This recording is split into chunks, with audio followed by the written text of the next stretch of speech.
Deep within a secluded village, nestled in the heart of a dense, enigmatic forest, there lived an eerie and reclusive witch named Agatha. Her name was whispered in hushed tones, with fear and trepidation lurking in the shadows of her stories. Agatha's abode, a crooked and sinister shack on the outskirts of the village, was a source of terrifying legends that sent shivers down the spine of the bravest souls. One fateful autumn evening, as the harvest moon hung low in the ink-black sky, Agatha embarked on a sinister endeavour that would forever alter the course of history. She gathered a macabre selection of rare and otherworldly ingredients from the forest: the inky black eyes of a raven, the venom of a sinister black widow spider, and an unholy, withered pumpkin rumoured to harbour the lost souls of the damned. Within the confines of a ramshackle hut, Agatha's eerie incantations wove a web of dark magic. The night grew colder, and an unnatural sickly green light permeated the room. She poured the ominous potion into the cursed pumpkin, and an unholy transformation began.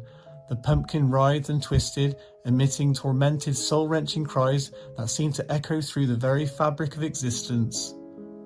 As the crescendo of Agatha's incantations reached its chilling zenith, the pumpkin began to morph into a grotesque skeletal human skull, its features contorted into a menacing, ghastly visage. A tremor like the shudder of the damned coursed through the earth. The ritual was complete, and before Agatha stood Pumpkin Pete, a monstrous abomination birthed from the darkest recesses of her diabolical arts.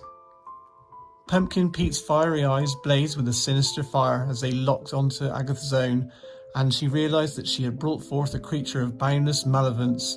She believed she could command this nightmarish creation, and thus she sent it forth into the heart of the village, intending to instill fear in the hearts of the townsfolk.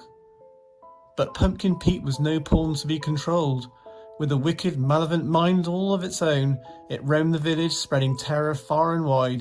Its grotesque carved grin stretched from ear to ear, and its insatiable hunger was not for flesh or food, but for fear and despair. The legend of Pumpkin Pete was born that very night. Tales of its horrifying exploits and ominous presence grew like wildfire as it continued to haunt the village, stalking those who ventured into the forest after dark, seeking to feast upon the fear of the living. As for Agatha, the wicked witch who had unleashed this nightmare upon her world, she vanished into obscurity, her fate forever intertwined with the creation of the most terrifying legend the village had ever known. Her sinister shack, a place of haunting tales and whispered horrors, stood as a chilling reminder of the consequences of meddling with the darkness that dwells beyond the veil of the unknown. The village and its surrounding woods became a place where the line between reality and the supernatural was blurred, and the presence of Pumpkin Pete served as a constant reminder of the eerie and unsettling mysteries that lie just beyond the threshold of our understanding. Over the years, the legend of Pumpkin Pete spread far and wide, becoming a cautionary tale for those who dared to delve into the world of dark magic and sinister experimentation. It served as a reminder that the pursuit of forbidden knowledge can lead to consequences that may haunt not only the conjurer, but an entire village for generations to come. As time passed, the village became a place of ghostly tales and whispered horrors, and the forest surrounding it took an even more foreboding aura, inhabited not only by Pumpkin Pete, but by the haunting memories of Agatha's sinister sorcery. The twisted pumpkin-headed creature remained a mysterious and eerie figure, wandering the shadows, its presence a constant reminder that sometimes the darkness you conjure can never truly be controlled.